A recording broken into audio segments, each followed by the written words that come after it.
You're listening to episode 172, Rylee's Story, a child life specialist with Tetralogy of Fallot.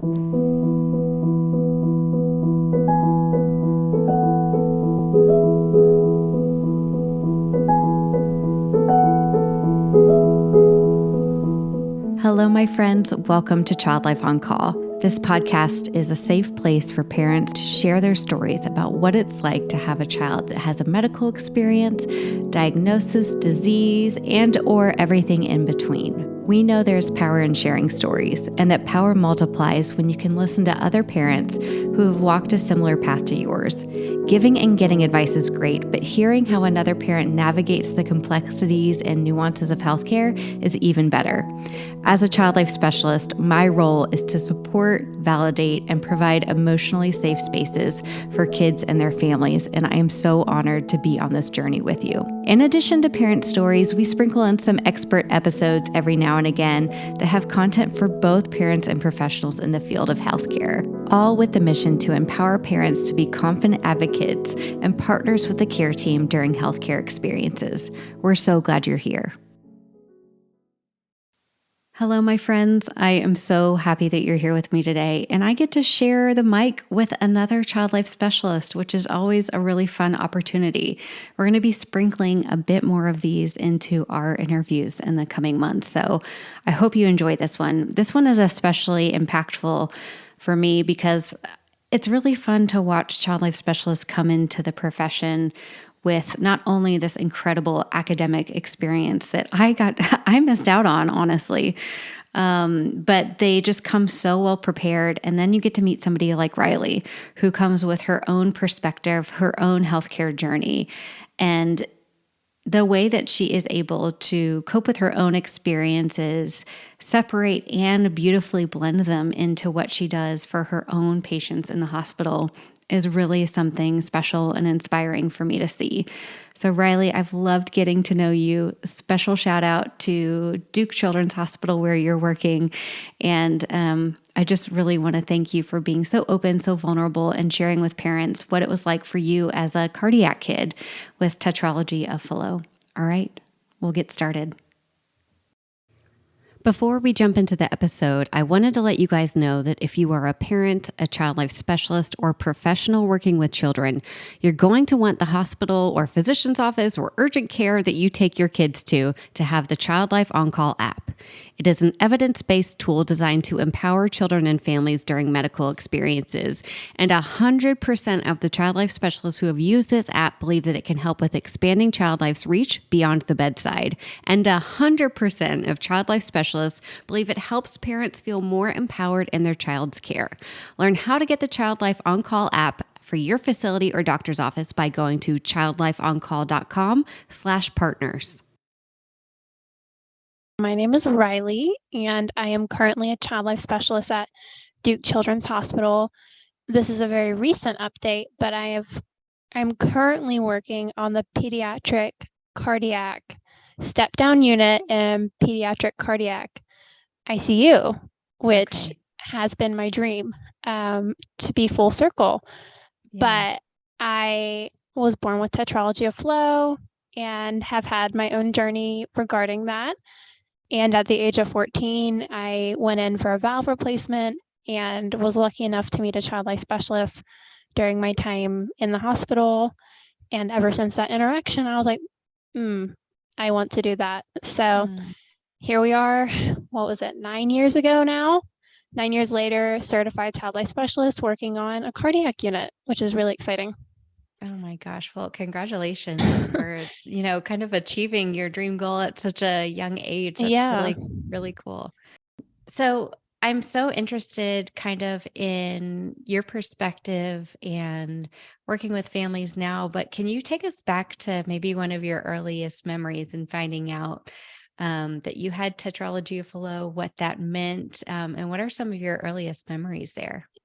Yeah. So I think from a young age, I knew that I had something different just because of my physical appearance. When it came to that, I have my open heart scar and I have a few other scars that came along with that. So I knew from a young age that there was something about me that was different than other people, but it wasn't until I say my earliest memory would probably be my very early teen years when I finally started to, start understanding why we were going to the doctor every year and understanding why I was getting an echo and an EKG.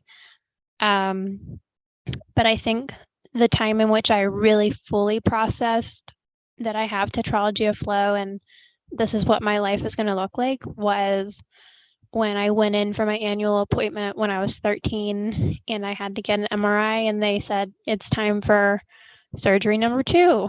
And that's when things really hit me like a brick wall. Yeah. That's when I really realized, oh, okay, this is me. Mm.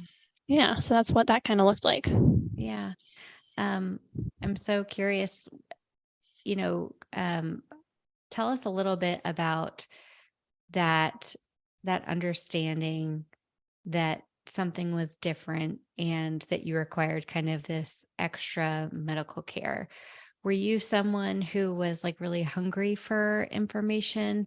Were you kind of like going off what mom and dad told you?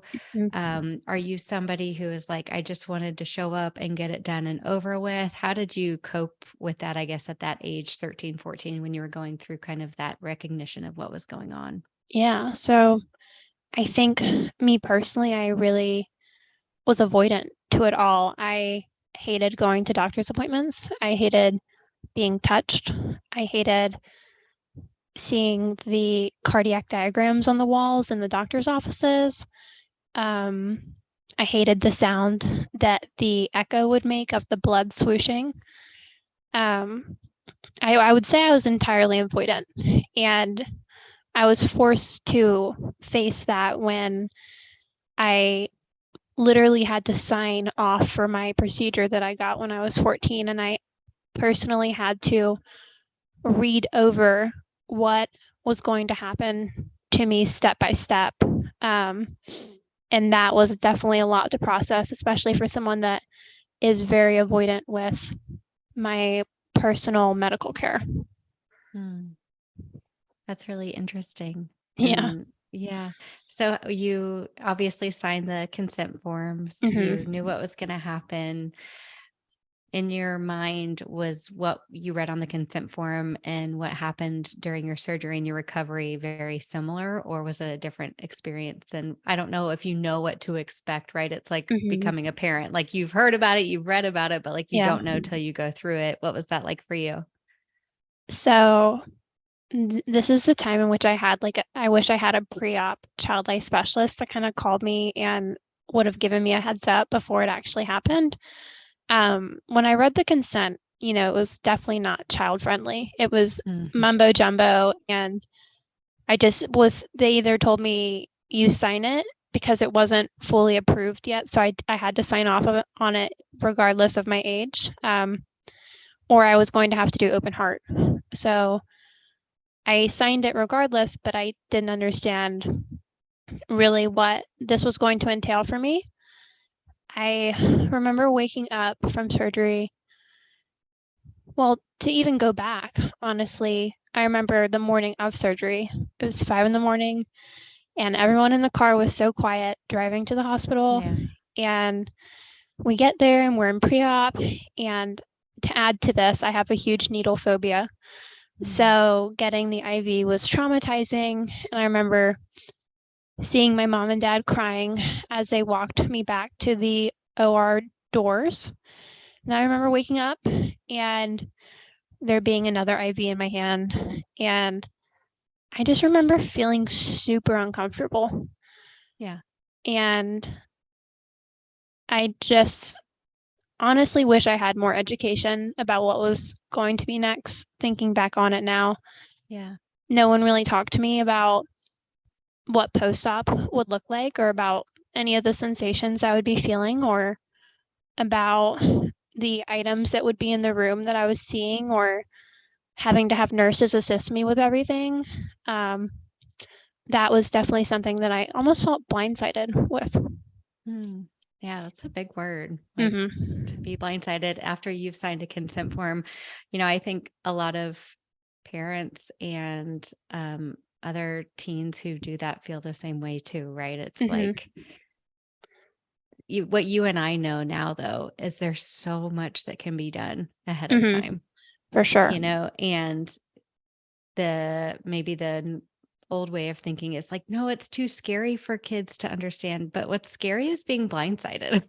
No, exactly. I couldn't agree more. I think it's so much more important to properly educate, your children or patients about what is to come rather than be avoidant with it and just kind of deal with it in the moment. Mm, Because then you almost ruin a bridge of trust that you could have had too yeah.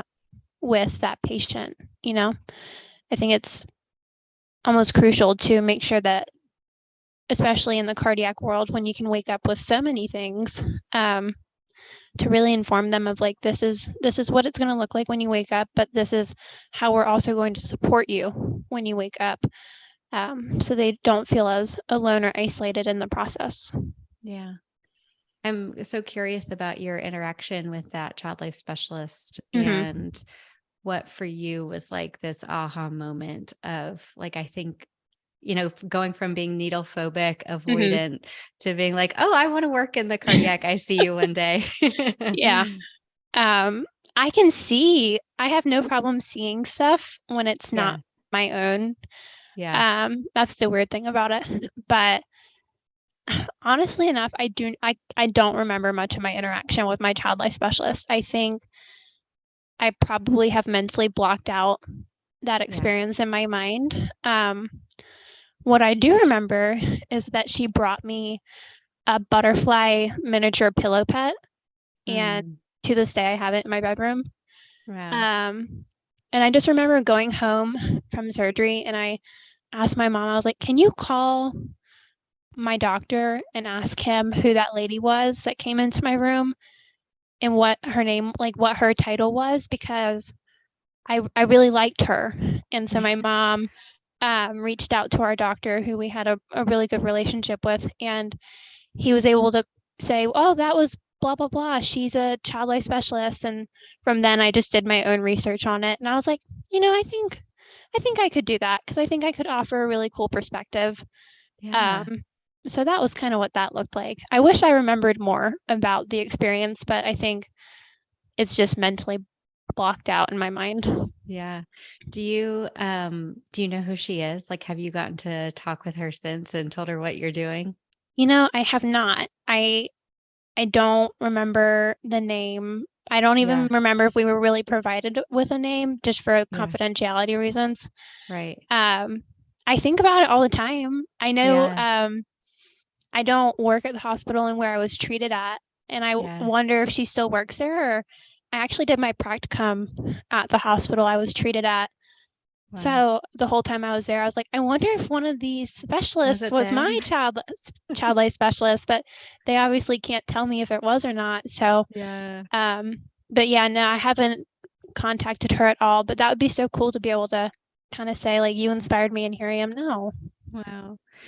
Um, what was it like for you going through training? And, I think there's one thing to do the textbooks and the theories and learn in Hmm. class. And then when you're thrust into your practicum or internship, it's a shift of like, oh my gosh, these are real people experiencing real things. Hmm. I'm sure that was both enlightening and invigorating and challenging for you in a number of ways. What was that experience like? I would describe my child life clinical experience as one of the most exciting ones that I've partaken in. I know a lot of people have mixed reviews about the practicum and internship process just due to how rigorous it is to Hmm. obtain those. But every step of the way, it was just like such a huge accomplishment to me because it was more than just pursuing a job to me. It was like pursuing what filled my cup and what, gave me passion. So I really enjoyed my practicum and internship. I mean, I remember the first day of my internship, I left at like 4 o'clock and I was like, I want to go back. Like, can it be like 7 o'clock in the morning already? I want to go back to work. Oh, wow. So it was a really positive one, and it was really cool. I mean, I don't share my story just right off the bat to anyone that walks up to me, but it's cool to kind of watch like coworkers or maybe past preceptors just kind of see me interact with kids, and then they learn that, oh, like Rylee was a patient too, and Rylee had a child life specialist, just kind of seeing them form their own opinion of me before they know my history. I thought that was really cool too. Wow. I just think about your parents. How do your parents feel about what you have accomplished? And I'm sure that they have I was just talking with, like I mentioned, before I interviewed you, I interviewed a psychologist who had a lot of medical experiences as a child. And she's like, I think they blocked a lot of it out too, just like she had. Yeah. My parents, I would say, are my biggest supporters. I mean, I can't say that my dad never tried to talk me out of the profession because of the financial aspect of it. And spoiler alert for anybody who doesn't know, we don't make any money. Yeah. I know. When you don't make any money in high school and college, you're like, oh my gosh, that sounds great, because you're not making any at the time, but then you actually get into it and you're like, oh, okay. But no, they're so proud of me. When I tell them, bits and pieces about my days and things like that, they just are, I would say they're just like astonished. They're like, we never knew that you could be that nice to other people, because you're just such a stinker to us at home. Yeah. But no, my mom, we're not like a sappy kind of bunch, but they get really sappy when they hear what I do at work, and maybe some of the positive comments I get from staff and families. I think I know I use my heart defect, or at least I try to the best of my ability, use it as something positive and try not to think of the negatives that it can bring. And I think me pursuing this profession and using it in a positive way has also done so for them, and not letting it serve as such a negative and scary thing, but something that has allowed me to meet some really cool people and hopefully change, some people's perspectives or mindsets about their own diagnosis. So they love it. They tell me all the time, I wish that we had a child life specialist when you were born, because it would have done us wonders. So wow. Oh my goodness. And I'm amazed by you. I think what you've done is so amazing, for so many reasons. So apart from being a child life specialist, we did a repost of an episode once from another podcast called Life on Pause. And the topic was adolescents who have had scars and what their scars mean to them. And that kind of ran the gamut of, some would be not talk about it and always cover it up, where the others would be like, I make up stories about like why I got this one or that one, and like just play it off. Where do you go in kind of that spectrum and being a young adult now? I guess I'll just be real open and honest on here. So I have my open heart scar, which I'm honestly not that weird about. Like, I'll, wear swimsuits and not be bothered. I'm like, this is just me. But don't quote me, because I'm not a doctor. But when I was having my open heart surgery at 11 months old, during the procedure, my rib was nicked, and it kind of made one of my ribs go up a little bit and the other one kind of come back a little bit. So I have a bit of I call it my funky rib. I have a funky rib, and I have a scar that kind of goes around that funky rib where they tried to fix it. Okay. That is the scar in which I do try to cover. Just because I don't know. The funky rib is just something that I've never been able to really get over, because I see it all the time, and I've had in my schooling, I was required to do clinicals at preschools for my undergrad, and I've had children ask about my funky rib, and I know it's like they don't know any different, but I mean, if I am to be honest, it did knock me back a few pegs. I was like, oh, Yeah. okay, like Yeah. that means other people are noticing it. See it. So Yeah. that is something that I am a bit insecure about, and I'll make sure my hair isn't cut too short so it kind of covers it, or I'll make sure I don't bend over in a certain way so no one can really see it. But in regards to my open heart scar, I'm like, that is the coolest thing ever. Like you can see it all you want, Yeah. in an appropriate way, but I'll Yeah. talk about that one all day. I love it. Yeah. Yeah. It's interesting how parts of our body can not bother us and others can. Like Mhm. as a female woman Oh who's yeah. had children, like I can think there's so many parts that I just want to cover up and others I'm Mhm. like, it's fine. So it really is interesting. Oh, I was going to tell you I think it was my first year, I was a fellow Mhm. and I was like 24, like as far as being 24 and like in good shape Mhm. goes, and I had this patient hug me and she was like, "You're squishy, not like my mom." And I was like, "Oh my Oh. gosh." It was one of those Yeah. things where it's just like, you're so right. Like kids, they say what they feel for Mhm. good and for bad. And it is the truth. And so it does stick with you for sure. Yeah, they're brutally honest and I love it, but sometimes it can be a lot. Yeah. But yeah, they'll tell you how it is. But I'm so sorry that that little child said that to Oh, you.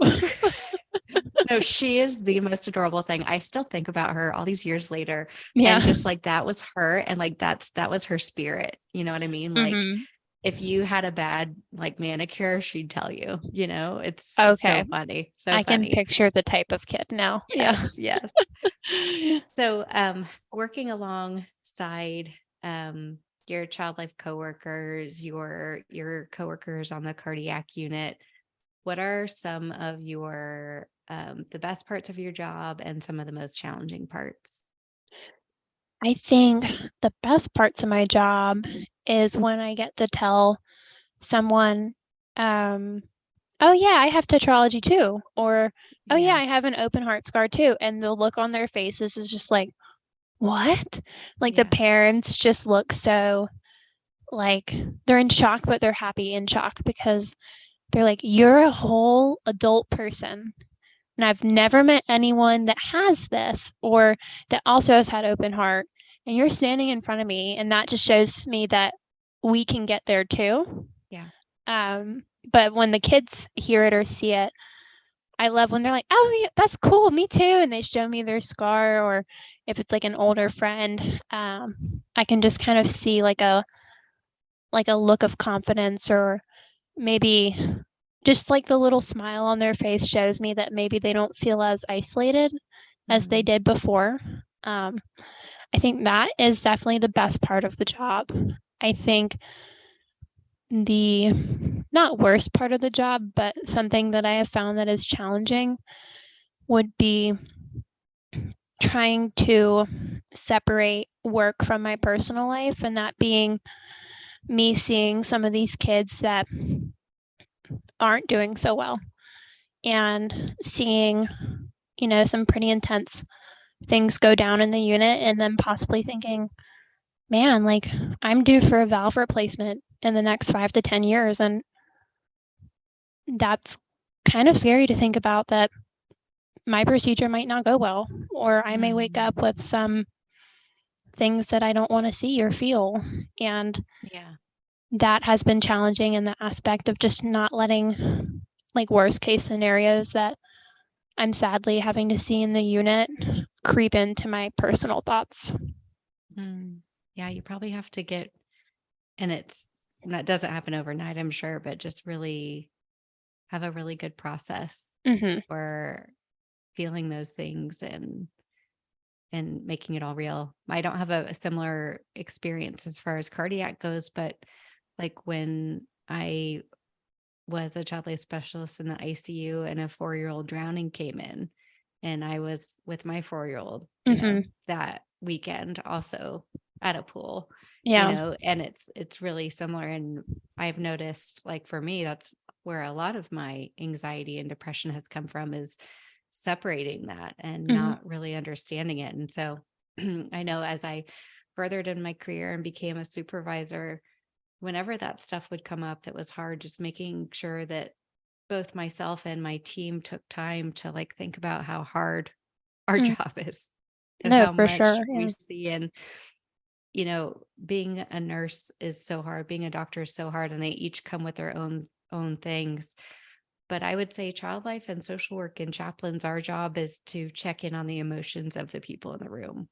And many of us are just naturally empathetic, and we do tend to feel things more. We don't have tasks to complete, like pull this drug, do this or that. We're assessing emotions. Mhm. And that comes with a big toll.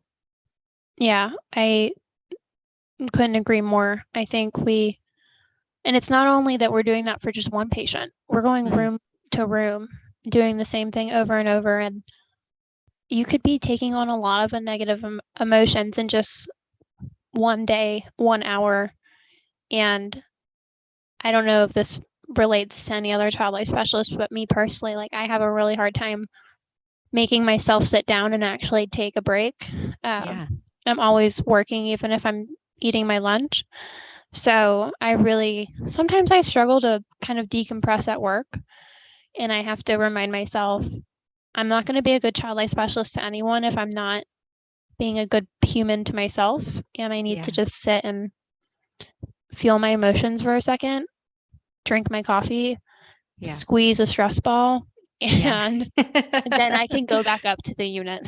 Yeah, yeah, it's so important. Yeah, I Mhm. remember my therapist, she was like, "So, like, what do you do to decompress when that happens?" I'm like, "I usually, like, listen to a podcast on the way home." And she was like, "Oh, so that's not processing, like, that's avoiding." And I was like, "Oh, okay, cool." Like, I was thought I was doing the work. Mhm. Um, I think that goes for any parent, child life specialist who's listening. Like, when things are hard, you're much better off feeling them, thinking about them, processing them, than you Mhm. are stuffing them down. Like, we know that doesn't end well. No, that does not end well. I mean, I can speak in my personal life and in my child life that Yeah. if you don't actually just face your feelings head on and take a minute to think about them and throw them away, then Yeah. they're going to come out in a really ugly way. Whether you Yeah. like it or not, they're going to come out. Exactly. Riley, tell us about, I love people who are gap fillers and who are Mhm. ambitious and who see opportunities or see things and want to see them changed. Based on your experience and perspective, the role that you are now, I know you're relatively new in the field, and you work your clinical works, but what's your dream? What's your vision for Riley, and what you can Hmm. accomplish? That's a good question. Kind of like you said earlier, I have managed to check off probably one of my biggest child life goals working on the cardiac units, but I think next steps for me are just something that I would like to pursue down the road is just furthering my education. Um, I've always been interested in research, so I'd really love to get into research in the field. I don't want to just be stagnant. I feel that's almost a waste of my time. I want to continue growing and bettering myself and bettering the things that I care about, which would be child life. Um, but I wish I had a more finite answer for you. I'm so up in the air all the time of like when I want to start my next steps or even what my next steps are. You Um, know what? I'm kind of mad at myself for asking you that question, no, because no. here's the truth. Like, what you have accomplished is insane and Oh, amazing and so admirable. And here I am, like, what's next? But, I do, like, think that the key to longevity in our field mhm. is getting creative. Oh And yeah. I think research is a great step. And so I think that's a perfect answer. And I also think the answer of, like, girl, I just got here, like, I want to do this and feel this and live this, is a perfectly fine answer too. Yeah, I think for now I see myself kind of staying where I'm at for a good bit because I am happy and I'm not burnt out yet. Um, And I you have, may not get burnt out. you I think know, sometimes we say it's inevitable, but it's really not. When you get good at practicing and balancing, Mhm. and then show that to the people, who come next, whether it's students or families or whatever it is, and you keep just pouring into you too. Yeah, Burnout isn't imminent. I think, I mean, one thing is I never want to leave a place the same that I found it. So a goal of mine for myself, and I mean, I haven't even spoken these things to my boss yet. I just thought of it on the way to work this morning. Yeah. Honestly, is for the cardiac population, it's really important to get up after surgery and walk and just ambulate around the unit. So this is actually something that one of my coworkers was able to do at the last hospital that I worked at, but she created a virtual diversion wall. And this was like an over a year process that it took to do. But this was like an interactive wall that patients in the PICU, which was the unit that she worked on, could walk up to, and they could make a C character and play games with that C character. And it was just overall like a really awesome idea. And I believe she had gotten that from another hospital that had done it.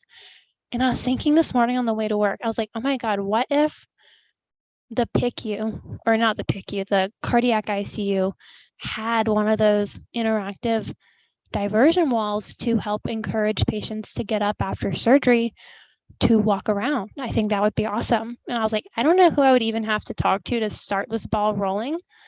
Yeah. Um, but that's something that I kind of want to do. I love that. I love Yeah. that. Okay. So if I know what it is, it's called Mhm. Spellbound AR. Okay. And they have these decal stickers on the wall, and you take your phone to it. Is that Okay. what this is? And it's like, so it makes kids stand up, get to the wall, you take a picture of it, and then like it comes alive. Oh Was my gosh, that similar? that sounds really cool. But what she had was it essentially kind of looked like 6 TV screens on the Hmm. wall. And Wow. it was like a big, like interactive, virtual, kind of like a huge iPad on the wall. Wow. Oh, so you could go touch Um, it oh and yeah. yeah. Oh yeah. Wow.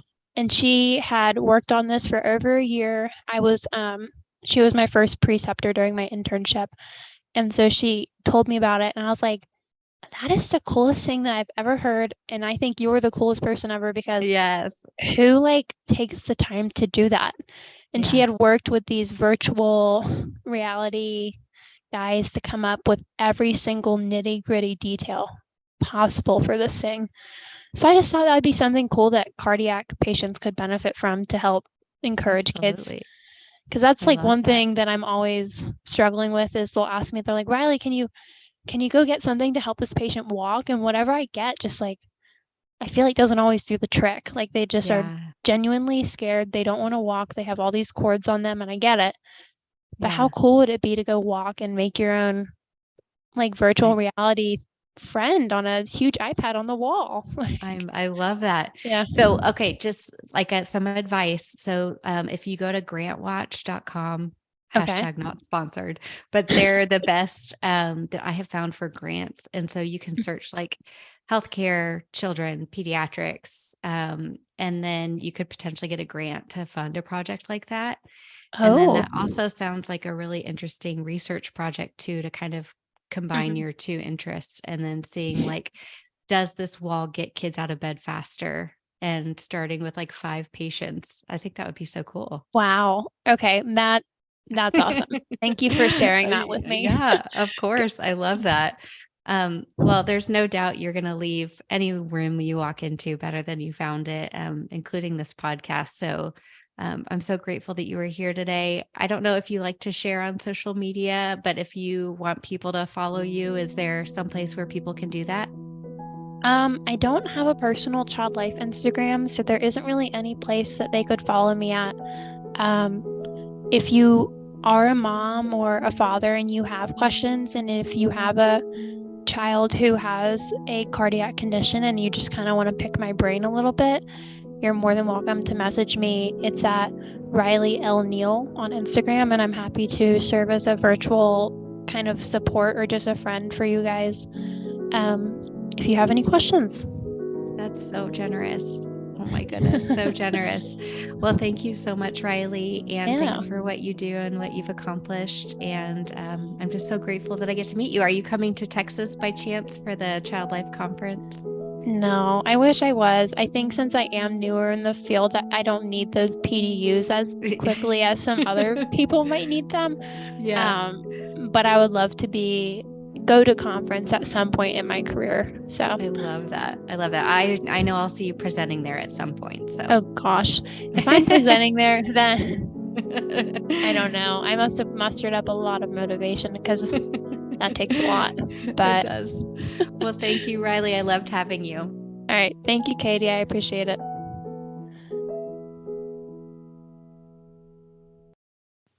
Thank you all so much for listening to Child Life on Call. If you head to our website, childlifeoncall.com, you're going to find all sorts of stuff there for parents, professionals, healthcare providers, child life specialists, no matter who you are. Actually, when you just go to our homepage, it'll help you direct to exactly where you need to go. On that, you'll find opportunities and PDUs for child life specialists. Parents, we've got a starter kit for you. And clinicians, we even have a clinician course, which teaches you how to be a confident and capable caregiver in pediatrics. We're so grateful that you're here. Please DM us on Instagram. And like I mentioned, when you rate and review this podcast, it helps other families be able to find us. So let's keep doing that. And I will see you again here next week.